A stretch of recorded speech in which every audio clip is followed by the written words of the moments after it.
में बड़े आराम से बोल दिया आई एम लॉस्ट।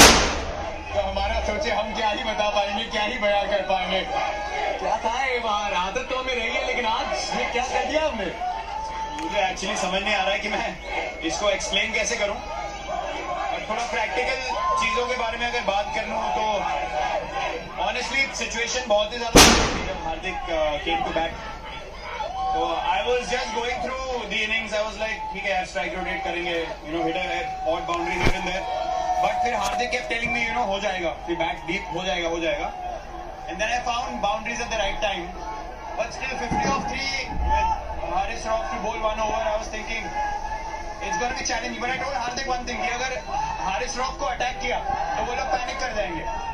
एंड जब 28 रन चाहिए थे 8 बॉल में, I was backing myself. I said I have to hit 2 sixes, otherwise we'll lose the game. There is no chance हम जीतेंगे अगर मैंने 2 छक्के नहीं मारे। तो छक्के नहीं उसमें तो आ रहे हैं, मतलब वो छक्के तो स्तब्ध थे सारे, उन पे आएंगे। लेकिन वो जो ड्रिंक्स था इरफान, 10वें 11वें ओवर के बाद उसके बाद लगा वो 12वें ओवर से टैक्टिक थोड़ी बदली, तो वहां क्या बातचीत हुई थी जब गियर शिफ्ट करे। नहीं एक्चुअली मैं सरप्राइज हो गया था जब मैं गया बाहर, क्योंकि विकेट्स स्टार्टेड फॉलिंग, फिर अक्सर रन आउट हो गया। तो मुझे लग रहा था कि यार सिचुएशन खराब से खराब होती जा रही है। बट फिर जब हार्दिक आए तो then I told him single लेते हैं, स्ट्राइक रोटेट करेंगे, let's go deep in the game, देखते हैं क्या होता है। कभी ना कभी प्रेशर डालने का मौका तो आएगा। और जब वो मौका आया तो फिर शाहीन, मुझे ऐसा लग रहा था कि 100% शायद नहीं थे, तो मुझे लग रहा था कि उनके मेन बॉलरों में से वो भी है। अगर उनको अटैक करेंगे तो हार्दिक का फोकस तो नवाज की बॉलिंग पे था कि मैं उसको छक्के मार सकता हूँ। एंड वी न्यू कि वो लास्ट ओवर ही डलवाएंगे, उससे पहले गेम खत्म करने देखेंगे। मुझे हारिस के बारे में बात करनी है, मुझे वो ओवर जो शाहीन से आफरीदी उसके बारे में बात करनी है, लेकिन ये इमोशन, विराट आपने बहुत शतक लगाया, आप लेजेंड, लेकिन ये इमोशन ये हमेशा नहीं देखने को मिलते, क्या मायने रखता है आपके लिए। मतलब मैं ये बोल रहा हूँ कि ये सब जो हुआ मुझे समझ ही नहीं आया कि हुआ क्या है। मतलब ये मुझे बार बार देखना पड़ेगा बाद में। सिर्फ ये क्योंकि इमोशंस की बात कर रहे हैं, क्या सही था कि इनसे 1-2 बॉल पहले आपने ड्रेसिंग रूम और डगआउट को इशारा किया था कि शांत रहना, जब जीतने वाले थे हम थोड़ा शांत रहना। हाँ, क्योंकि जब आपको 15-16 रन की रन रेट चाहिए और 2 बॉल में 2 रन आ जाए तो लोग शायद रिलैक्स हो गए, ओवर एक्साइटेड भी हो सकते हैं कि बन गए। फिर एक डीके रन आउट हो गए या स्टंपिंग हो गया। बट फिर ऐश को मैंने बोला कि कवर्स के ऊपर मारने देखना, लेकिन ऐश ने अपना दिमाग के ऊपर एक्स्ट्रा दिमाग लगाया और मतलब that was a very brave thing to came inside the line, wide करवा दी। उसके बाद तो सिचुएशन ये रहेगी कि गैप में गई तो हम जीत जाएंगे।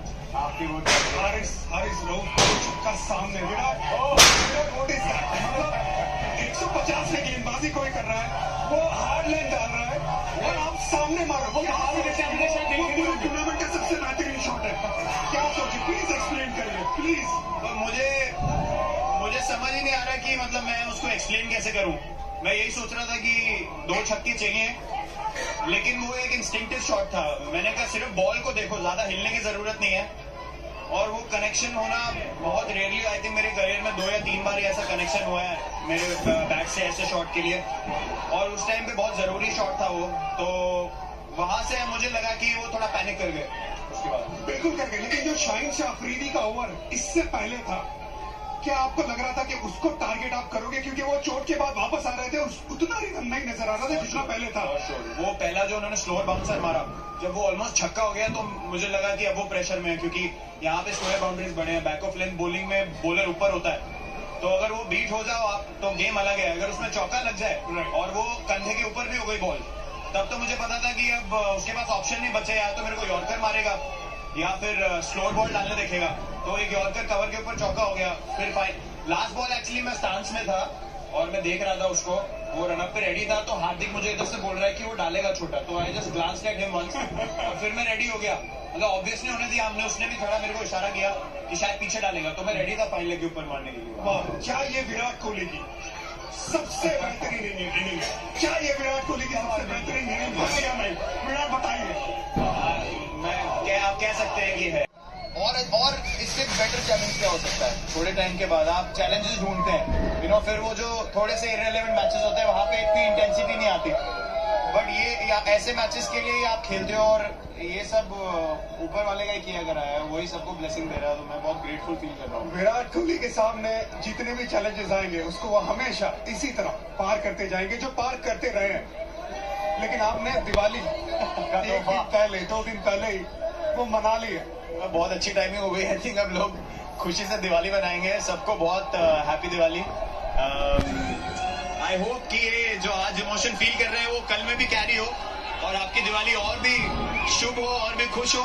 और हम सबकी तरफ से, मेरी तरफ से, इंडियन टीम की तरफ से सबको बहुत शुभ Diwali. Thank you so much Virat. पूरे 140 करोड़ इंडियंस की तरफ से थैंक यू स्टार स्पोर्ट्स से, हर एक स्पोर्ट से, हर एक फैन से। ये कहते हैं ऊपर वाले, क्रिकेट मैन कहते हैं नीचे, इन्होंने संभाला है। But it's just the beginning. Just the beginning. Just one match. Yes. So we have to be focused. लेकिन मूड सेटर हो गया। This is the feeling that you want. आप ऐसे जीतते हैं तो फिर आपको लगता है कि यार बड़े मैचेस की तैयारी आप ऑलरेडी कर चुके हैं। अब यहाँ से इंटेंसिटी मेंटेन करने की बात है, लेकिन कोई भी चीज लाइटली नहीं ले सकते। थैंक यू विराट, बहुत और कमिटमेंट, सब इंतजार कर रहे हैं। Thank you Virat, thank you.